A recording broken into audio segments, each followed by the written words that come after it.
بسم اللہ الرحمن الرحیم۔ السلام علیکم محترم سامعین اور عزیز طلبہ کرام، امید کرتا ہوں کہ آپ تمام احباب خیر و عافیت سے ہوں گے۔ آج کا ہمارا سبق نمبر 34 ہے، جس میں ہم شاعر الاحوص ابن محمد کو پڑھیں گے۔ ان کے اشعار ہیں، یہ ایک اسلامی شاعر ہے، ان کو کوڑے پڑے تھے اور ولید کے حکم سے۔ ولید نے حکم دیا تھا ابو بکر ابن محمد کو کہ ان کو کوڑے لگائے، تو جب ان کو کوڑے لگائے گئے تو انہوں نے ابو بکر کو مخاطب کر کے یہ اشعار کہے۔ آئیے اسے پڑھتے ہیں اور سمجھتے ہیں۔ وقال الاحوص ابن محمد ابن عاصم الانصاری انی علی ما قد علمت محسد انمی علی البغضاء والشنآن ما تعترینی من خطوب ملمة الا تشرفنی وتعظم شانی فإذا تزول عن متخمط تخشى بوادره لدى الأقران إني إذا خفي الرجال وجدتني كالشمس لا تخفى بكل مكان۔ اشعار کا ترجمہ ہے، انی علی ما قد علمت، انی میں جو ہوں، علی ما قد علمت وہ چیزیں جو آپ جانتے ہیں، وہ فضائل جو آپ جانتے ہیں، وہ صلاحیات استعداد جو آپ جانتے ہیں۔ انی علی ما قد علمت محسد، میرے سے حسد کیا جاتا ہے، میں محسود ہوں۔ محسد، مجھ سے لوگ حسد کرتے ہیں، وجہ آپ کو پتہ ہے، جو میرے فضائل ہیں، میرے مناقب ہیں، میرا نسب حسب ہے۔ انی علی ما قد علمت، مجھ سے لوگ کرتے ہیں میرے صفات کی وجہ سے محسد و حسد۔ انمی علی البغضاء والشنآن، میں بغض و عداوت کے باوجود، انمی اترقی ازید، ازید اترقی میں آگے بڑھ رہا ہوں، علی البغضاء باوجود لوگ مجھ سے بغض کرتے ہیں، والشنآن اور عداوت کرتے ہیں۔ ما تعترینی من خطوب ملمة، مصائب اور اس کے علاوہ مصائب نازلہ مجھے لاحق نہیں ہوتے۔ ما تعترینی، مجھے لاحق نہیں ہوتے، من خطوب ای نازلہ، مصائب، خطوب خطب کی جمع ہے، اور خطب کہتے ہیں کسی بھی حادثے کو، واقعے کو، کسی بڑے عظیم چیز کو۔ مصائب نازلہ مجھے لاحق نہیں ہوتے، الا تشرفنی، مگر وہ مجھے میری شرافت کو بڑھا، تشرفنی میری شرافت کو مزید اس میں نکھار آتا ہے، اور میں آگے بڑھنے لگتا ہوں اور میری شان کو عظیم بنا دے۔ دیکھو، الا تشرفنی ما تعترینی من خطوب من مصائب من الآلام والاحوال ملمة حاجة ونزل نازلة الا تشرفنی، مگر وہ چیزیں مجھے شرافت میں آگے بڑھاتی ہیں، وتعظم شانی، اور میری شان کو عظیم کر دیتی ہیں۔ اور آگے، فإذا تزول عن متخمط، اور جب وہ زائل ہوتے ہیں تو زائل ہوتے ہیں ایک ایسے متکبر سے۔ فإذا تزول عن متخمط، عن متکبر، عن غضبان، متکبر آدمی سے، اور کیا کہتے ہیں، غصے والی آدمی سے وہ جب زائل ہوتے ہیں، تخشى بوادرہ لدى الاقران، تو کہتے ہیں جس کی جلد بازیاں بھی ہم سروں کے ہاں خوفناک ہیں، یعنی تو جو فیصلے سوچ سمجھ کر کیے جائیں ان کی ہیبت کا تو پوچھنا ہی کیا۔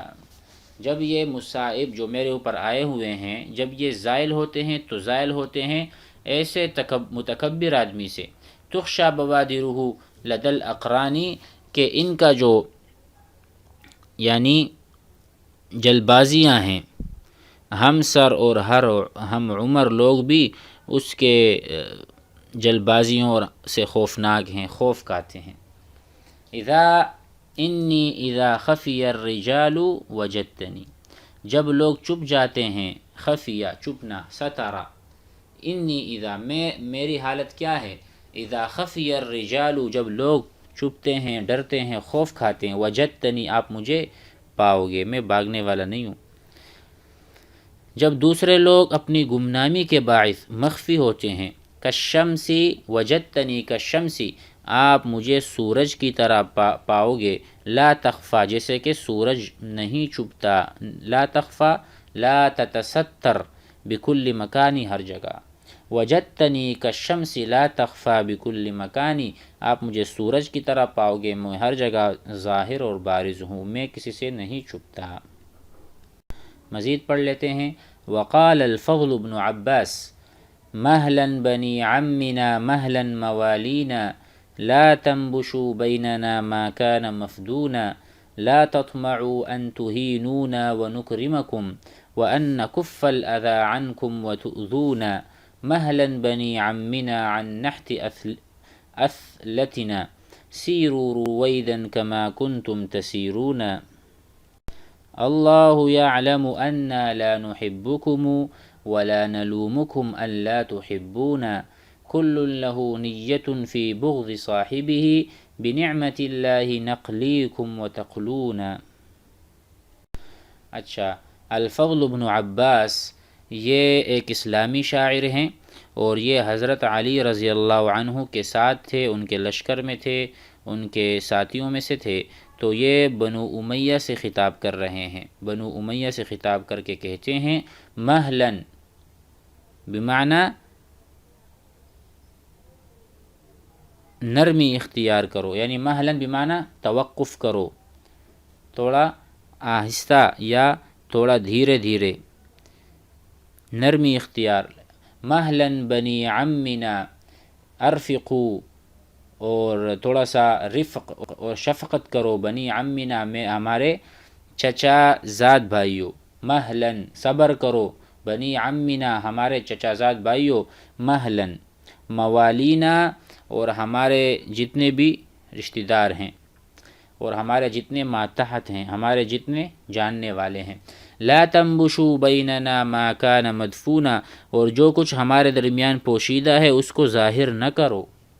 نبشا ینبشو، جیسے کوئی قبر کو کھودتا ہے نا، مطلب قبر ایک مرتبہ ہم نے قبر میں میت کو دفنا دیا، اب دفنانے کے بعد اگر کوئی اس کو کھولتا ہے، اس پر سے مٹی ہٹاتا ہے تو اس کو ہم کہتے ہیں نباش، وہ نباش ہوتا ہے جو کفن چور ہوتا ہے۔ تو کہتے ہیں لا تنبشو، وہ چیزیں دوبارہ ظاہر نہ کرو جو پوشیدہ ہو چکی ہیں، جو ماضی میں گزر چکا اس کو چھوڑ دو، اس کو نہ چھیڑو، دوبارہ عداوت اور دشمنی پیدا ہو جائے گی۔ مہلن بنی عمنا مہلن موالینا، لا تنبشو، مت کھولو، مت فاش کرو، مت ظاہر کرو، بیننا ہمارے درمیان، ما کان مدفونا جو کہ مدفون ہے، پوشیدہ ہے۔ لا تطمعوا ان تہینونا ونکرمکم، اس بات کی امید اور طمع نہ کرنا، ان تہینونا کہ تم ہماری اہانت کرو گے، تم ہماری ذلت کرو گے، ونکرمکم اور ہم تمہارا اکرام اور تم پر احسان کریں گے، تم ہماری برائی اور ہم تمہاری اچھائی کریں گے۔ لا تطمعوا، یہ طمع اور امید ہرگز نہ رکھنا، ان تہینونا کہ تم ہماری اہانت اور ذلت تذلیل کرو، ونکرمکم ہم تمہارے احترام کریں، وان نکف الاذی اور ہم آپ سے تکلیف کو اٹھا لیں، ہم آپ کو تکلیف نہ دیں، نکفا یعنی نمتنعو، ہم امتناع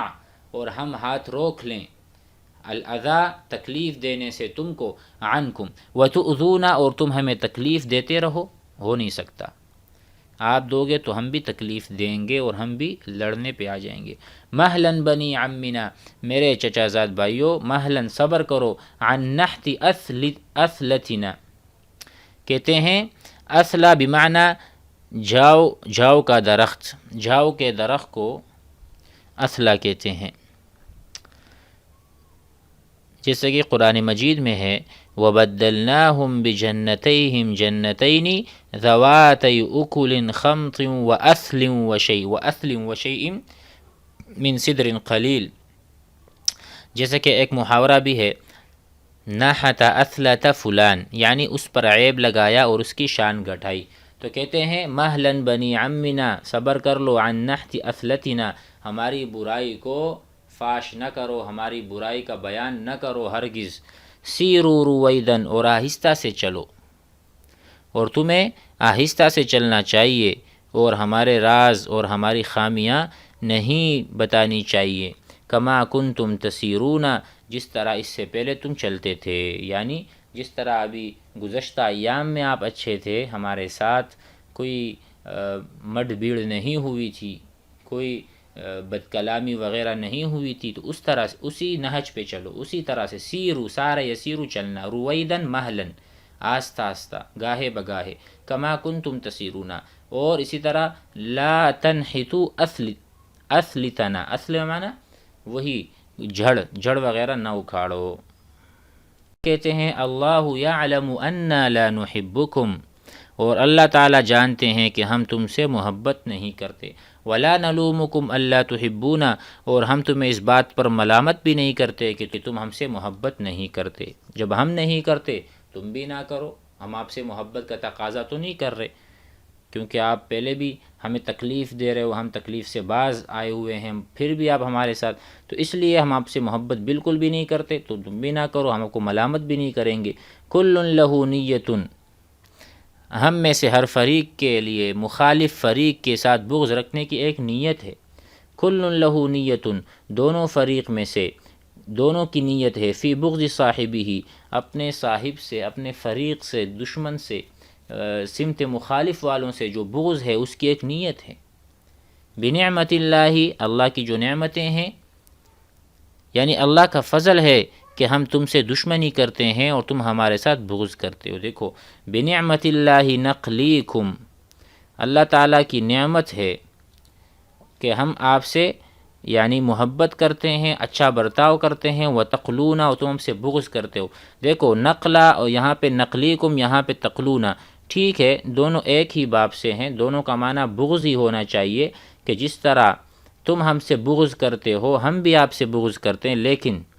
یہاں پر ہم کہیں گے ھذا من الجنس، ٹھیک ہے، اس کا مطلب ہم یہ کہیں گے یعنی کسی کے ساتھ بغض و عداوت رکھنے میں ہر آدمی کی خاص نیت ہوتی ہے، تو اللہ تعالیٰ کا احسان ہے کہ ہم حق کی حمایت یعنی حضرت علی رضی اللہ عنہ کی حمایت کے لیے تم سے دشمنی کرتے ہیں اور اس پر تم ہم سے حسد کرتے ہو۔ تو ہم اللہ تعالیٰ کی نعمت ہے کہ ہم آپ سے جو ہے نا محبت اور اظہار کرتے ہیں، اور ہم اس لشکر میں ہیں جن کا سردار سپہ سالار حضرت علی رضی اللہ عنہ ہیں، اور تم ہمارے ساتھ بغض کرتے ہو اس بات پر کہ ہم ان کے ساتھ ہیں۔ تو اس پر جو ہے نا یہ اشعار ہیں جس میں بات ہو رہی ہے، سامنے فریق کو کہا جا رہا ہے کہ تم بالکل بھی ہمارا ساتھ نہ دو، ٹھیک ہے، تم جس پر ہو اسی پر رہو، ہم بھی تمہارا ساتھ نہیں دیں گے اور تمہارے خلاف کھڑے رہیں گے۔ امید ہے اشعار سمجھ میں آ گئے ہوں گے۔ والسلام علیکم۔